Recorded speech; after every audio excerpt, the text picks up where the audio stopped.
Okay, we're going to change tracks now to Uber. The CEO, Travis Kalanick, the co-founder of one of the most influential technology companies, has resigned today under mounting pressure from investors over his leadership. Kalanick's departure caps a tumultuous period for the world's largest ride services company, which revolutionized the taxi industry and transportation regulations globally, with Kalanick at the helm. He has faced increased scrutiny in recent weeks following an investigation into the culture and workplace practices at a company he helped to start in 2009. Kalanick's departure comes after a lengthy investigation led by the former U.S. Attorney General Eric Holder.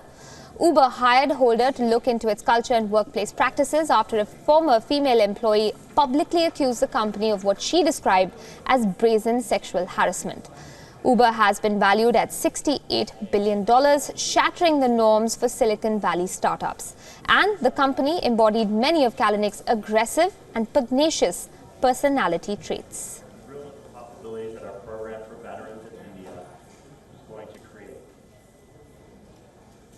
My colleague Sahil Maniktala joins me in the studio right now to sort of bring us more attention to this story, which has already, Sahil, gathered a lot of attention across the world. But just to give us an update on what's going on, what is the latest and what exactly can you share with us in terms of details regarding Kalanick's resignation? Right, so like you said, Travis Kalanick, the man who basically co-founded Uber in 2009 and basically built it into this, transportation behemoth, has stepped down after 5 shareholders in the company basically asked him to do so, rather should I say demanded him to resign. They basically sent him this letter that was titled Moving Uber Forward, and in that letter they said that they're not happy with his services anymore and that he basically immediately needs to step down so they can move the company in a new direction.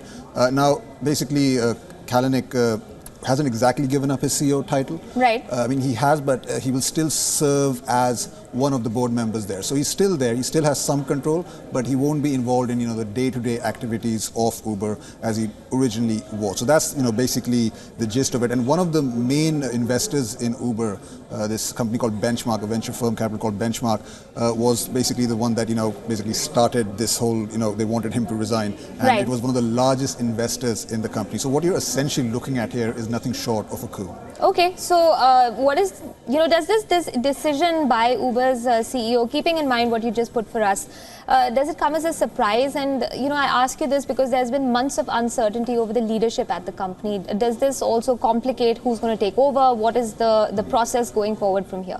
Yeah, absolutely. I mean, it doesn't come as a surprise to me because, Uber is the perfect example of work culture, completely gone completely wrong.